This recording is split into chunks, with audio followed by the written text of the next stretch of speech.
Hey guys, my name's CPU, and I decided to make a guide about how to get a long streak in Regretevator. I started up a fresh streak for this video, so rest in peace to my 3000 streak. Anyways, I started recording this video on the 11th of December in 2025, so if you're watching this in the future, some or even most of this video might be outdated, depending on what kind of updates there might have been. Also, I didn't really know where else to put this in the video, so here's I posing mock in case you ever wanted to know what that looks like. Okay, let's actually get into the video now. First, let's talk about floor spawns. Some people seem to think these are completely random, but they're not.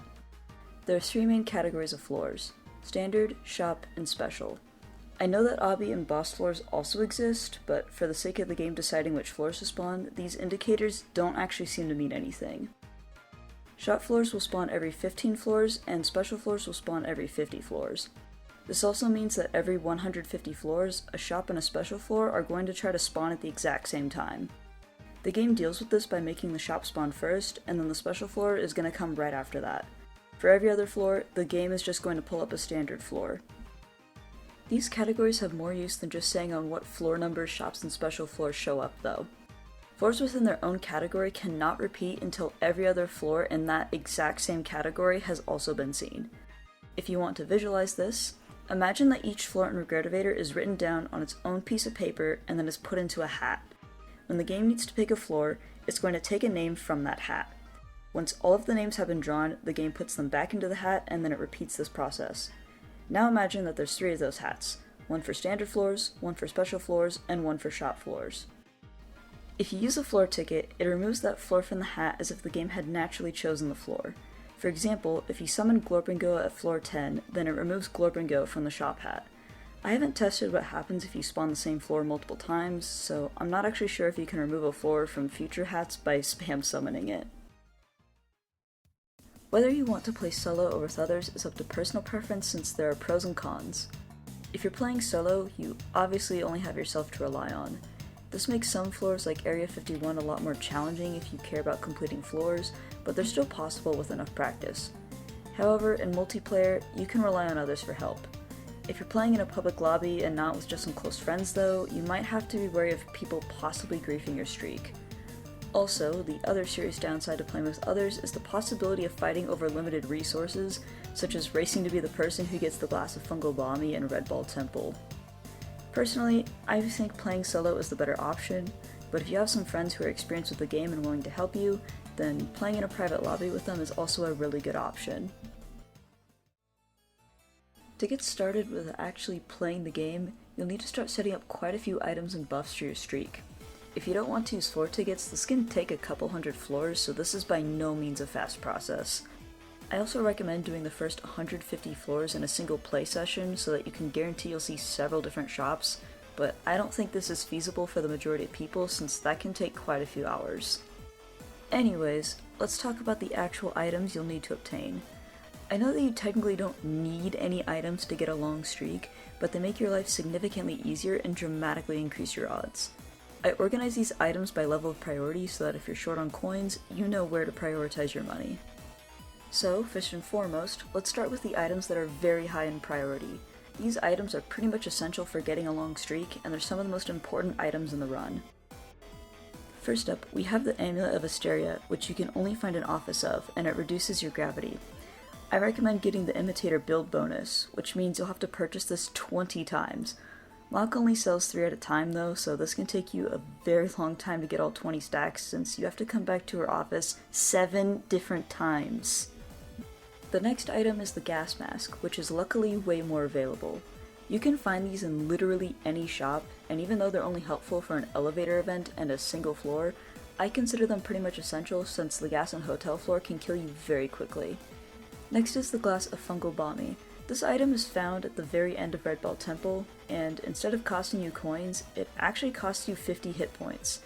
By the way, the HP cost is flat and it doesn't actually reduce your maximum HP. Anyways, it literally gives you an extra life if you die, so this is a great emergency safety net in case something crazy happens. And finally, the last item in this category is the Token of Asclepius. You can find this in Floppy Shoppy or HC Ice Cream, and it gives you passive regen. This is super useful no matter where you are in the run, since it means that you don't have to manually heal every bit of health that you lose. Okay, that's everything in the very high category. If you wanted to purchase everything here, it would cost you 1,650 coins and also 50 hit points. Now let's move down to the high priority. These items are nice to have and pretty useful in a lot of scenarios, but if you're experienced enough, then I wouldn't necessarily consider them essential. The first item in this category is Bottle Jet Fuel, which you can find in Glorp and Go or Mannequin Fashion. When you drink this item, you get a short speed boost. It's surprisingly useful in quite a few scenarios. The next item is Chocolate Milk, and you can also find this in Glorp and Go or Mannequin Fashion. This item gives you a lot of healing while its effect is active, which is extremely useful. It's honestly one of the best healing items in the entire game. Next up is the Gravity Coil. This does pretty much the same thing as the Amulet of Hysteria, but you can't stack it. I actually recommend pairing it with the amulet since it's a lot cheaper than buying even more stacks, and the extremely low gravity is helpful in some way in almost every single floor. And finally, the last item in this category is the Token of Hermes. You can find this in HC Ice Cream, Mannequin Fashion, or Shop Space. This increases your walk speed, and I'd recommend getting at least 10 stacks of this. Alright, that's all the items in the high category. Everything here costs 1,270 coins. If you combine that cost with the previous category, then the total is 2,920 coins. Next, let's move on to the items that are in the medium priority. These items have a few niche or specific uses, and they can be pretty nice to have, but it's definitely not a run-ender if you can't get any of these. First in this category, we have the anti-Voomba mechanism, which I'm just going to call the gun because, well, it's a gun. Anyways, you can get this at any time in the coin shop, and you only have to purchase it once to keep it forever, even if you die. Its main use is obviously shooting Voombas, but you can find some other uses for it, like pushing obstacles away from you. Next up on this list is the Infinite Ice Cream. You can purchase this in HC Ice Cream, or you can get it for free in Minefield. You can stack Ice Cream infinitely, and it heals you better the more stacks you have, but it also makes the brain freeze last for longer. Personally, I think this is basically just another chocolate milk, but it's still nice to have both of them. The next item on this list is the Red Block, which you can get at the end of Red Ball Temple. You need to go there anyways for the Bomby, and the Red Block is free, so I'd recommend just getting this while you're there. It prevents red balls from damaging you, but since they don't do that much damage to begin with, this item isn't super important unless you don't have any healing items. And finally, the last item in this category is the Tiny Foamer. You can purchase this in Shop Space, or you can get it for free in Rock Park if you go to the Secret Room. It's pretty much only useful for marking the mirrors that Folly goes into in Eternal Limbo, but it has other uses like shooting the rocks in Rock Park. And that's everything in the medium category. For calculating the price, I'm just going to assume you purchased the Tiny Foamer and that you bought only one stack of Infinite Ice Cream from HC Ice Cream. With that being said, the total cost of items in this category is 2,119 coins. Combined with the previous two categories, the current total is 5,039 coins. Alright, now let's move on to the low priority. These items are kinda useful, but they're either really specific or only give you passive buffs that aren't very important. The first item in this category is Mark's Hat, which you obtain from Stanley's office automatically. It prevents you from getting killed by ceiling spikes in the elevator, which is pretty much only useful if you're AFK. The next item is the Spray Bottle, which you can purchase at any time in the coin shop. Much like the gun, it's a permanent purchase once you get it. Its main purpose is to cool off red balls, but there's a couple of other niche uses. It's pretty much only useful if you don't have red block yet, or if you're trying to protect someone else who doesn't have red block. Next up is the Token of Aegel, which is only available in Office of. It gives you 25% more HP from healing items, which can be useful in scenarios where you're missing a lot of health and need to heal up very quickly. Other than that though, this doesn't have that many uses. Finally, the last item in this category is the Token of Midas, which you can get in Shop Space or Office of. This slightly increases your coin gains, which is useful, but it's definitely not essential. And that's everything from the low category. Everything here costs 1,550 coins, and adding that to the current total gets us to 6,589 coins. I'm not going to go into detail about the very low priority items since they're really not that useful, but I'll mention them briefly. The items in this category are the Amulet of Themis, Amulet of Tyche, Bowling Ball, Light of Aether, Necrobloxicon, and Token of Apollo. None of these items are super useful for survival, but they have a couple of niche uses to make some floors easier, and I personally use them. And finally, let's talk about the conditional category. You should only get these items for very specific circumstances, like if you're getting a build bonus. First, let's talk about the Anchor, which you can get in the shop on the BFDI floor. On its own, it's not very useful, but if you've accumulated a lot of low gravity effects, this is super useful for extra control. There's a surprising amount of situations where you need to descend quickly, and once you get the hang of quickly equipping your Anchor, you'll have a much wider range of mobility. And now, let's talk about the Anvil. You can find this in Floppy Shoppy, and normally this is one of the worst curses you can give yourself, but it's actually good if you want to get the Long-Lived Tortoises build bonus. If you're doing that though, I'd recommend getting this piece of it last. The next item is the Interloper Curse, which you can get in Curse Cove. Even if you're not getting the Imitator build bonus, this is a pretty harmless curse since it just puts random Robloxian in your peripherals sometimes. However, the visuals and noises can be distracting sometimes, so I recommend getting this part of the Imitator bonus last. Next up is the Speedy Latte, which you can get in the Lobbies Cafe. I guess it's supposed to make speed-based effects work better or something, but I only care about this since it's part of the Long-Lived Tortoises bonus. You should grab this before you even start your streak since it's right there in the lobby. And next up we have Tomato Torment. This curse is also pretty harmless since it just makes tomatoes act like snowballs, but if someone wants to grief you, then it can be a little bit annoying. I'd only recommend getting this curse if you want to be able to use your chocolate milk for a speed bonus, since it's otherwise not very useful. The next item is Wet Cement, which I'm going to call Grey Stuff. Anyways, you can get this anytime in the coin shop, but I only recommend getting it if you need the extra safety net in Stanley's office or if you're actively about to die. And finally, the last item in this category is the Yoyo Berry. This is also part of the Long-Lived Tortoises build, and it's available on the BFDI floor. I recommend purchasing this and keeping it in your inventory until you go to Floppy Shoppy, since the reduced speed from becoming metal can be a huge issue on some floors. Alright, before I bombard you with a ton of information about the floors, let's break it up with a smaller section about elevator events, which are events that can happen inside the elevator between floors.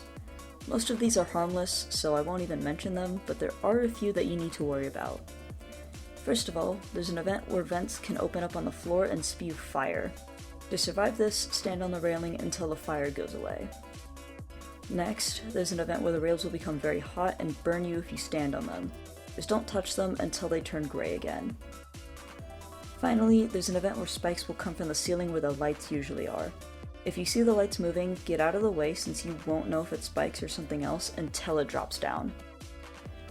I know there's a few other events that can damage you, and I also know that William Plays can grief runs in very strange ways, but those are usually unavoidable. Now let's have yet another massive section to talk about the various floors. Since there's a lot of floors in this game, I sorted them all out into various risk categories. The higher the number, the more dangerous the floor is. First, let's talk about level 0, which are completely free floors. Unless you have effects from other floors or there's something else going on, you cannot die on these floors.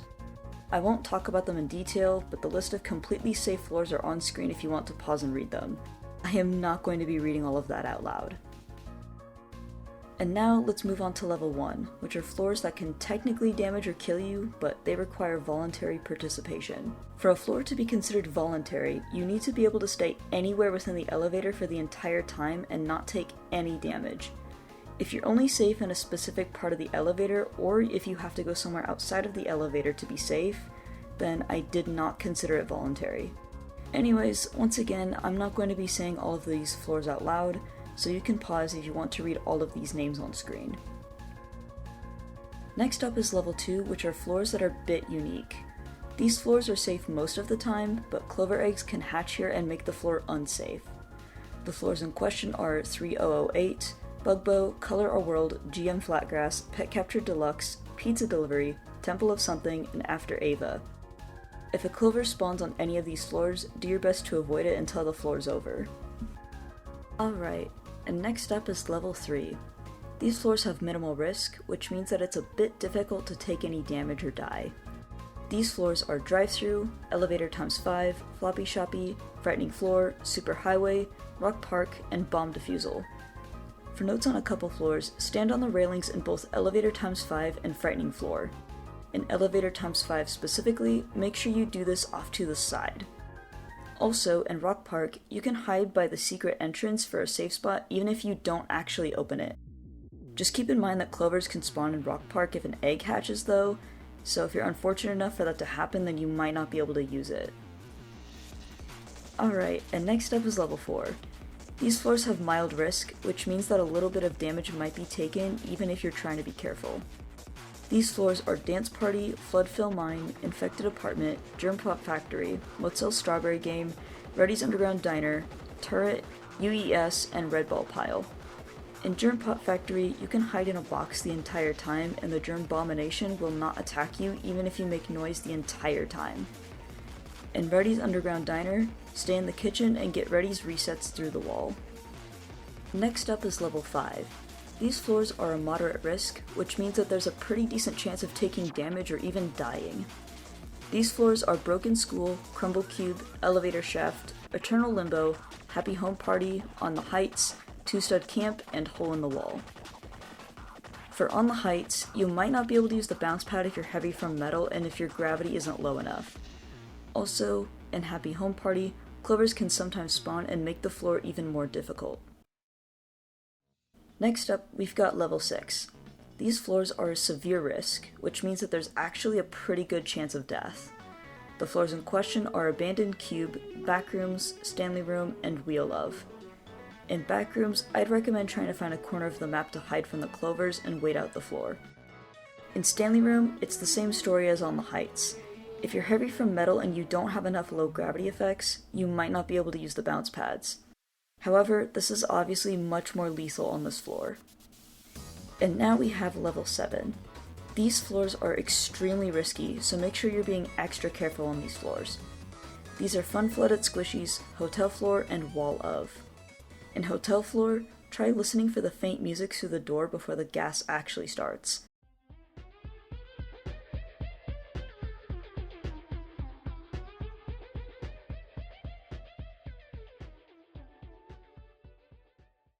In Wall of, always choose the right path since it's the easier one. And finally, in Fun Flooded Squishies, there's a few variants that can drastically change the way you have to play the floor, so I'm going to play some footage of that.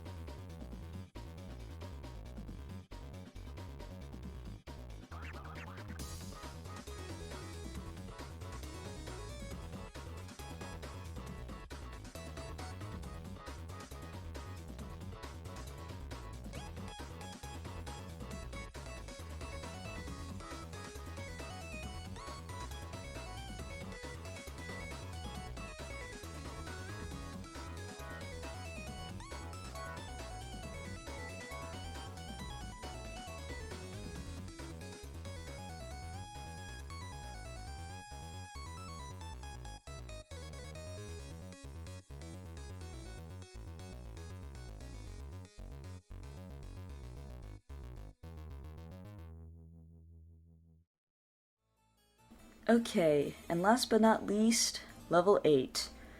I reserved this specifically for Hall of because it's by far the most dangerous floor in the entire game. I'm going to be honest, I don't really have any advice for this floor other than good luck. If you're unfortunate enough to end up here, this is the best use of your Bommy. Luckily, since Hall of is a special floor, you can easily skip this risk entirely by hosting a private server and resetting it every 25 floors. It's tedious and it also means you'll run into way fewer shops, but if you're desperate to reach a certain milestone and paranoid of Hall of, then it's not a bad strategy. Alternatively, you can have someone summon it with a floor ticket right before they return to the lobby after hitting a streak milestone. That way, you can remove it from the spawning pool and you will not use your Bommy if you fail. That only works if you have a friend though, so it doesn't work if you're solo. Alright, that's everything for this video. If you need a guide on a specific floor or want more detail about something, let me know and I'll see what I can do. Until then, I'll see you in whatever next video I make.